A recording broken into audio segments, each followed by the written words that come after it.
Oke, assalamualaikum. Lanjut ya. Kalau di video sebelumnya tadi kalau misalnya masih kurang penjelasannya, yang detail itu sudah kita bahas di bagian yang pertama ya. Bagian-bagian selanjutnya ini kita jelasin secara singkat aja. Untuk yang beda dua rata-rata, satu proporsi, dua proporsi sama satu dan dua varian gitu ya. Sebenarnya konsepnya sama persis, jadi kalian nonton detail itu di video yang pertama. Ya, ini cuman nentuin secara singkat aja. Angkanya masih sama, hipotesisnya, taraf nyata, kemudian statistik uji, habis statistik uji dibandingkan dengan tabel, baru kita tahu keputusannya tolak atau gagal tolak, kemudian kita tarik kesimpulan. Apakah kesimpulannya gimana gitu ya tentang populasi.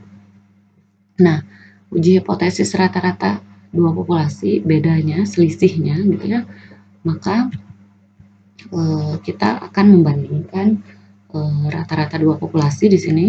Jadi hipotesisnya, nah kalau tadi yang satu sampel kan, satu populasi berarti ada pembanding tertentu, mu sama dengan mu 0 ini dari soal. Nah kalau kayak gini berarti ada dua, ya udah tinggal dibandingin mu 1 sama dengan mu 2. Atau kalau dua arah H1-nya maka mu 1 tidak sama dengan mu 2. Oke. Satu arah kanan mu 1 lebih dari mu 2, misal ada perusahaan A dan B mau diuji apakah perusahaan A lebih bagus dari B, berarti A lebih tinggi dari B misalnya. A lebih dari B, satu arah kanan itu. Kalau kiri sebaliknya. Kemudian statistik ujinya nanti kita akan pakai sama kayak satu populasi, distribusi normal baku. Kalau datanya independen dulu ya, data independen. Independen tuh ingat nggak yang kemarin ada independen dan berpasangan. Kalau independen perusahaan A, perusahaan B, diet jenis A, diet jenis B. Nah kalau si berpasangan tuh kan yang kalau misalnya dalam satu orang diuji kemampuannya sebelum dan setelah dikasih obat, tapi individunya satu. Oke, nah normal baku kita pakai kalau N-nya lebih dari 30, terus sigma 1 dan sigma 2 diketahui. Kemudian student stay kita pakai kalau data independen, N-nya kurang dari kurang dari 30, sigma 1 dan 2 tidak diketahui. Yang pertama tidak diketahuinya sama, yang kedua tidak diketahuinya itu tidak sama gitu ya. Kemudian barulah nanti ada data berpasangan. Nah, 3 ini kita pakai T, 1 ini kita pakai pendekatan Z atau normal baku. Nah, yang pertama normal baku kalau N-nya besar, terus sigma 1 dan 2 ada diketahui. Kemudian Z hitungnya sama persis, kalau yang satu populasi kan Z sama dengan X bar min mu per sigma per akar N gitu ya. Sekarang karena selisih berarti X barnya jadi X bar 1 min X bar 2, mu 1 min mu 2, sigma 1 tambah sigma 2. Ini buka video sebelumnya untuk tahu turunan ini ya. Nah, kalian ingat tadi H0-nya itu adalah mu 1 sama dengan mu 2. Ini kan artinya mu 1 min mu 2 sama dengan 0 kan ya? Artinya yang ini, sehingga nanti di sini ini pasti sama dengan 0. Kemudian nanti kita akan bandingkan dengan Z tabel alfa kalau satu arah kanan atau kiri, pakai alfa per 2 kalau dua arah. Keputusannya sama, tolaknya kalau lebih dari atau kurang dari, jadi di mana arsier kecilnya itu tolak, tengah-tengahnya itu adalah terima, H0. Yang ditolak dan yang diterima di keputusan itu H0 ya tulisannya, jadi cek H0.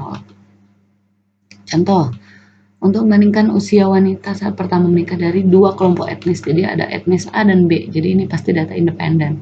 Sampel acaknya 1000 dari masing-masing kelompok, berarti ada N1 sama dengan 100, N2 sama dengan 100. Kelompok A dan B, anggap 1 dan 2 ini adalah A dan B gitu ya. Berikut adalah simpangan baku populasi dan rata-rata sampel. Berarti ini adalah rata-rata X bar karena sampel, populasi berarti ini adalah sigma. Jadi ini X bar 1, X bar 2, sigma 1, sigma 2. Oke.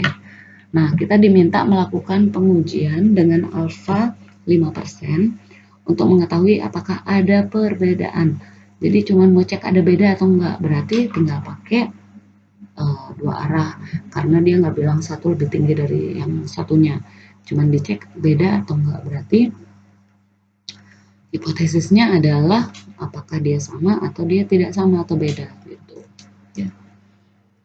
Nah, ini yang diketahui X bar, sorry ini kurang panjang, X bar, kemudian sigma dan N ya. Maka statistik ujinya itu adalah X bar min X bar per sigma ya. Nah, di pause terus coba hitung ya, cocok nggak? Dapatlah kita 2,57. Ini sebenarnya konsepnya sama aja, cuman masalah ngitungnya harus teliti dan detail ya. Nah, di sini ini pakai tabel Z, peluang Z kurang dari Z. Jadi kan tadi alfa per 2, karena dua arah berarti alfanya 5%. Berarti alfa per 2-nya 2,5% alias 0,025, dan dia ada di arsiran sini 0,025. Tapi tabel ini arsirnya kiri, berarti cari angka ini. Ini adalah 0,975, dapatnya dari 1 min 0,025. Sehingga 0,975 adalah 1,96. Oke, 1,9 tambah 0,0. Jadi kriterianya 1,96, 1,96 tadi Z hitungnya itu ada di kanannya 1,96, di sekitar sini nilainya adalah 2,57, jadi dia masuk di daerah penolakan H0, jadi tolak H0. Jadi karena ini hipotesisnya tolak H0, berarti yang diterima adalah H1 ini kan ya. Jadi kesimpulannya ada beda antara usia kelompok A dan kelompok B. Gitu aja, sama semua. Kemudian student stay, kalau N kecil sigmanya unknown. Ini sama persis kayak yang kemarin. Jadi unknown-nya itu kan ada dua kemungkinan. Yang tidak diketahui itu apakah dia sama ataukah dia beda. Kalau dia sama berarti kita butuh S-pool. Ini yang kemarin, ingat nggak di estimasi selang? Kalau dia tidak sama berarti nggak boleh digabung pakai S-pool. Sehingga di sini perlu susah ngitung S-pool. Terus bandingin nama D tabel, tapi di sini DB-nya gampang ya, DB-nya ini cuma tinggal N1 tambah N2 kurang 2. Kalau di sini nggak perlu susah hitung S-pool, tapi perlu agak susah ngitung DB. Masih ingat kan di video sebelumnya itu tentang estimasi selang ya, sama sebenarnya. Nah, ngambil keputusannya gimana? Sama persis kayak yang satu populasi. Pertimbangannya, nah ini ada pertimbangan asumsi apakah sigma 1 sama dengan sigma 2 atau enggak kalau ternyata di soal nggak dikasih tahu gitu ya. Nah, sigma 1 sama dengan sigma 2 ini kita pakai biasanya, kita pertimbangkan kalau ukuran sampelnya boleh sama atau beda, masih tetap bisa pakai ini, tapi variannya nggak beda secara signifikan. Jadi kalau udah ada kata secara signifikan di sini berarti harusnya ada uji varian dulu. Apakah varian 1 sama dengan varian 2 atau enggak gitu. Biasanya harus uji. Tapi sementara di sini karena kita belum belajar ke sini, kita pakai asumsi ceritanya sama atau enggak, asumsiin aja. Kalau di soal enggak ada dikasih tahu. Terus kalau yang tidak sama, ini biasanya kalau ukuran sampelnya beda. Jadi kalau ukuran sampelnya beda itu masih bisa pakai yang ini asal varian sampel. Varian sampel. Ini S1 kuadrat, S2 kuadrat. Oh, jadi sebenarnya bisa ya, kita lihat aja S-nya tanpa diuji, sebenarnya harus uji, tapi sementara kita bisa pakai kalau S-nya 1 sama 2 sama, ya kita pakai yang ini. Terus kalau ini kita pakai kalau N1 tidak sama dengan N2 dan S1 kuadrat tidak sama dengan S2 kuadrat. Nah, varian sampel beda atau enggak itu pakai uji varian. Ini yang saya bilang tadi. Jadi kita harus uji varian. Tapi sementara karena kita belum nyampe ke uji varian, jadi kita sementara pakai asumsi, kita lihat aja angkanya. S1 tuh yang dari sampel, sama atau enggak. Kalau di soal nggak dikasih tahu. Ya.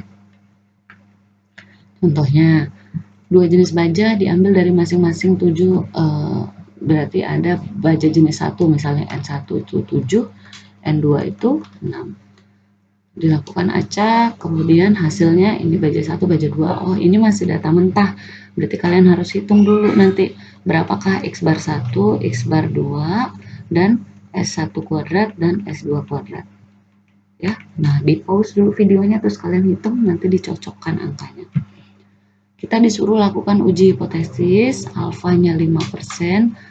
Nah, di sini kebetulan dikasih tahu asumsinya simpangan baku populasi sama, jadi sigma 1 sama dengan sigma 2. Ya, tinggal berarti pakai S-pooled ya. Berarti harus S-pooled. Nah, untuk tahu bahwa apakah baja 2 lebih tinggi daripada baja 1. Jadi di sini kita mau cek apakah baja 2 lebih dari baja 1 untuk rata-rata kekerasannya ini ya. Rata-rata ini agak ambigu soalnya sebenarnya. Ini kurang kata rata-rata.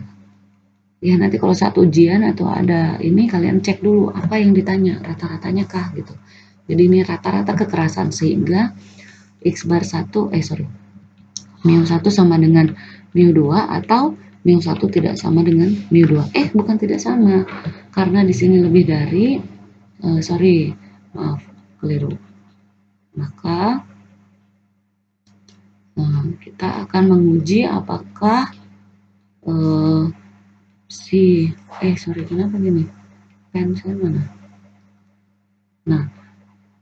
Nah, kita akan menguji apakah baja 1 lebih tinggi dari baja 2. Artinya kan baja 2 lebih tinggi dari baja 1. Artinya baja 1-nya lebih rendah daripada baja 2, ya.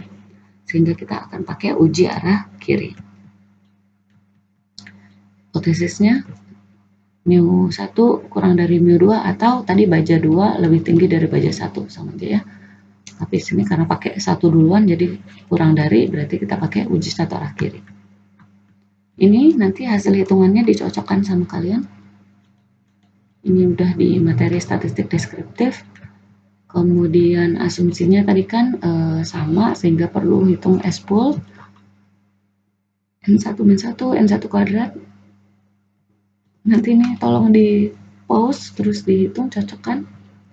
Maka statistik ujinya adalah ini kan sama dengan 0 ya. X bar 1 min X bar 2 pakai S-pool dapatlah min 3,34.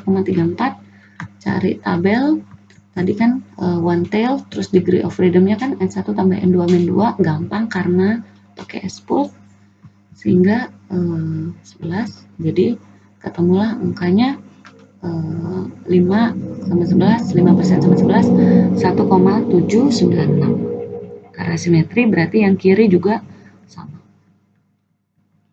Jadi keputusannya adalah minus 1,796. Tadi kan plus ya, karena dia simetris sama kayak Z tinggal dikasih minus.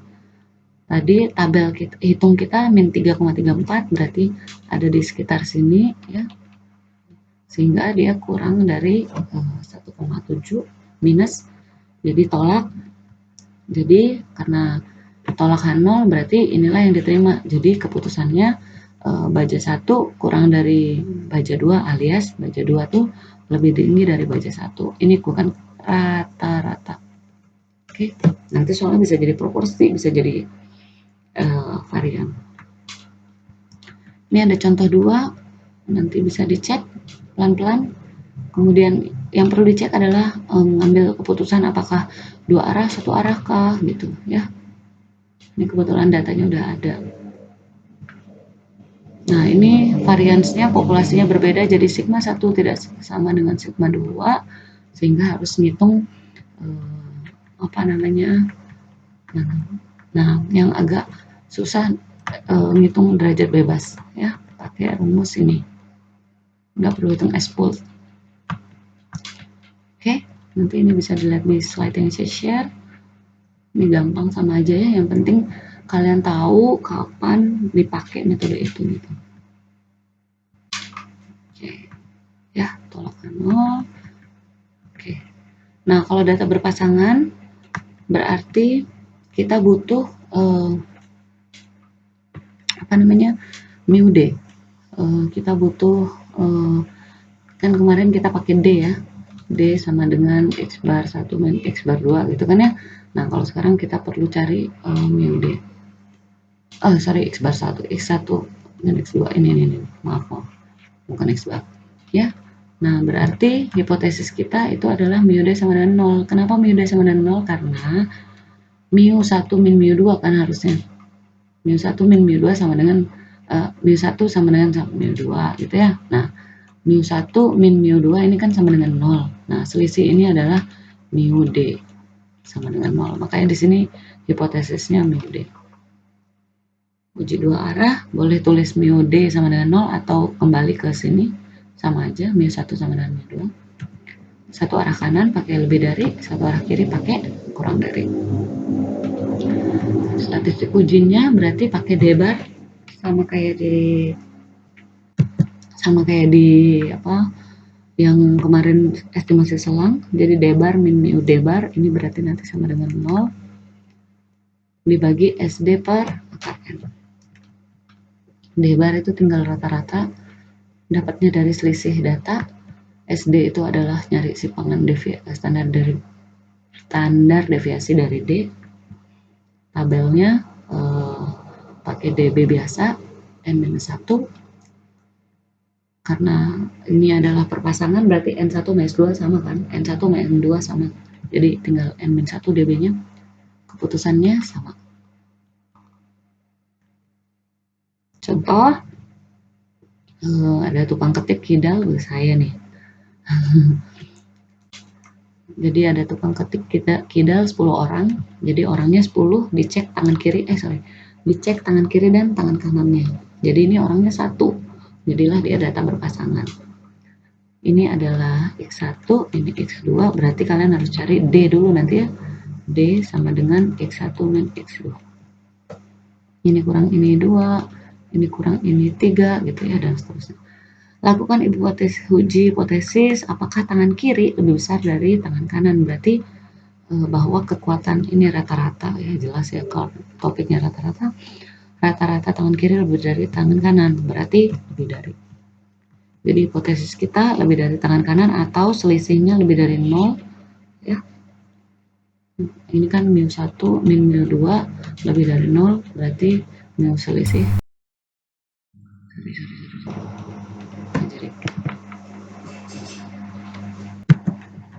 sehingga sehingga ini adalah mu D lebih dari 0 ya. Nah, berarti cari dulu selisihnya masing-masing, ini kurang, dapatlah D ini kan ya. Nah, dari D ini kita akan cari rata-ratanya. D bar 3,6, SD 5,46. Silahkan di pause kemudian dicobain.